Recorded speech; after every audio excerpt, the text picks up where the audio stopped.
It is a special privilege to speak in this living memorial to the U.S. Marines. They served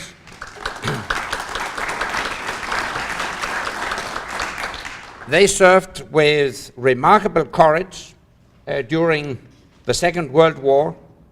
They continue to do so, including in NATO-led missions around the world.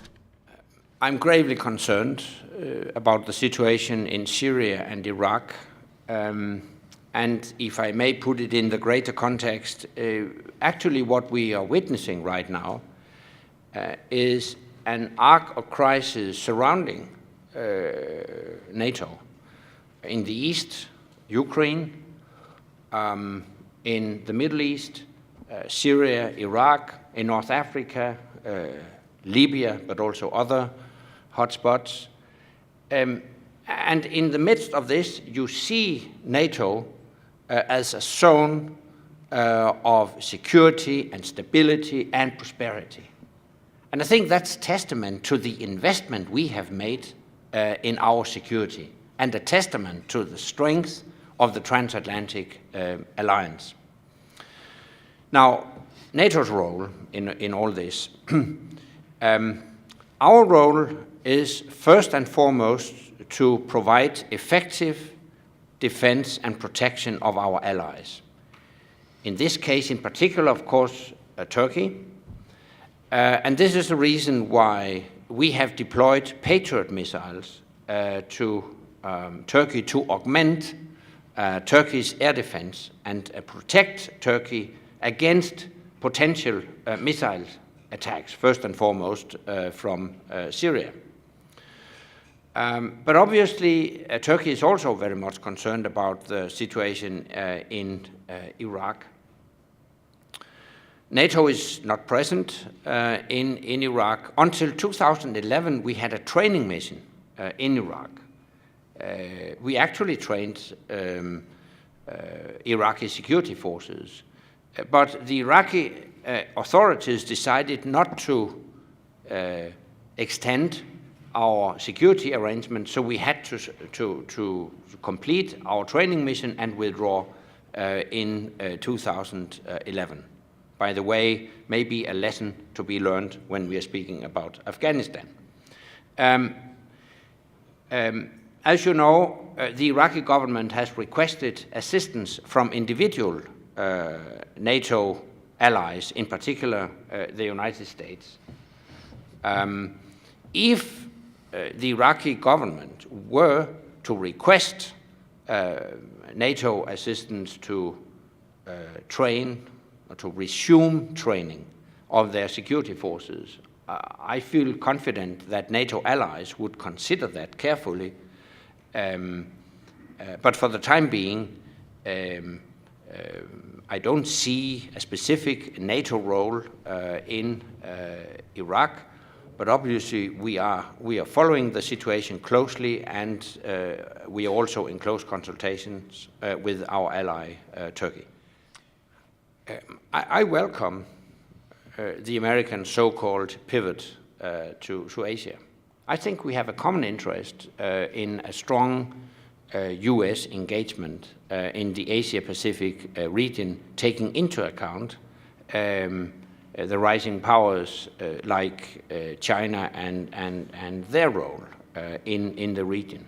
So I don't see any contradiction between a strong transatlantic relationship and at the same time a United States heavily engaged in the Asia-Pacific region. On the contrary, we in Europe also have an interest in stability and peace and prosperity in the Asia-Pacific region. This leads me to a more general remark. I think the world needs a strong U.S. leadership. We see, based on experience, that if there is any doubt about the American leadership, then the vacuum will be filled by forces that definitely don't share our values. So as a European, I welcome a strong and determined American leadership, and we have profited from a strong American engagement in European security since we established the NATO alliance in 1949. Mr. Putin will not back off. This will last for a long time, I'm afraid. And I think it's important to put this in a greater context and understand that this goes well beyond Ukraine. This is part of a bigger strategy, a Russian desire, or at least a Putin desire, to re-establish a zone of Russian influence in the near neighborhood. And to that end, it serves the Russian interest to see a series of protracted conflicts in the near neighborhood. So this is not just about the illegal annexation of Crimea.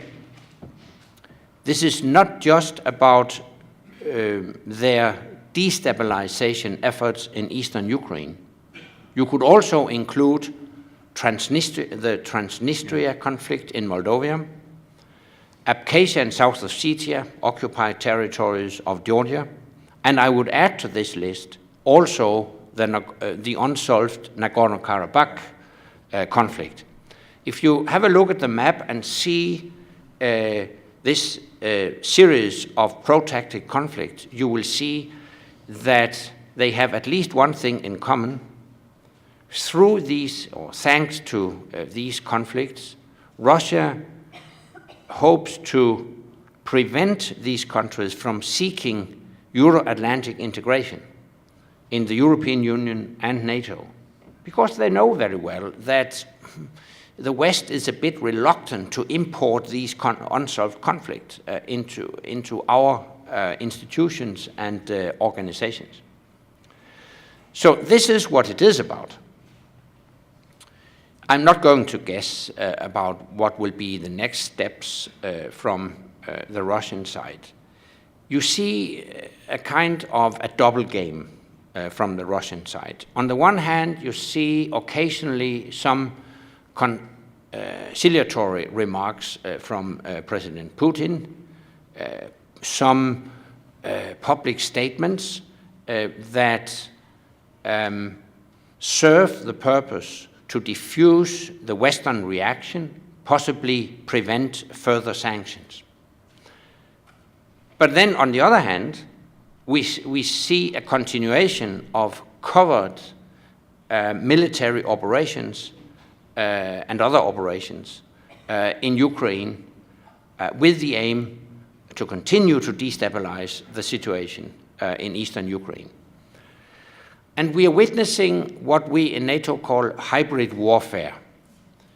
It is a combination of traditional military means and more sophisticated covert operations, including unidentified green men, agents working undercover to destabilize the situation in eastern Ukraine, and sophisticated information and disinformation operations. You could also call it propaganda. And this is a new kind of warfare. And of course, we also have to adapt to that and make sure that we are able to effectively counter such hybrid warfare as well in the future. If the thinking in the Kremlin were rational, I think it would be a matter of concern. Mm-hmm. But I'm afraid it's not. I see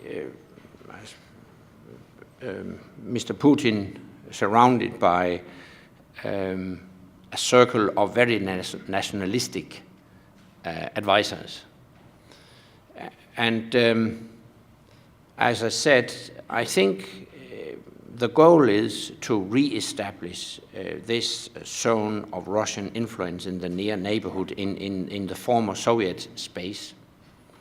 But what you just outlined points to a fact I think has been neglected, at least in the Kremlin, that in fact we share a lot of interests.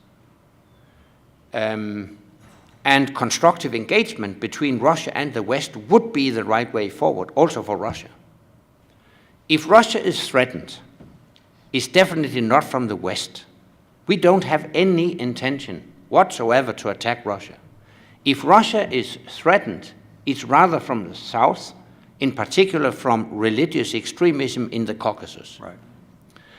When it comes to economy, Russia is faced with exactly the same challenges from globalization as we are. Russia is also challenged from China. Russia desperately needs to diversify its economy, right, because and Russia is demographic challenges. Demographic challenges, but the Russian economy is vulnerable, as you mentioned, Ambassador, because it's very much dependent on the energy sector. Russia desperately needs new technology and, in general, reforms of their economy and their society. And all that could be achieved through an intensified economic cooperation with the West. Europe and the United States still represents the strongest, by far the strongest economic bloc in the world, representing 50% of the world GDP. So it would serve the Russian interest to cooperate with us.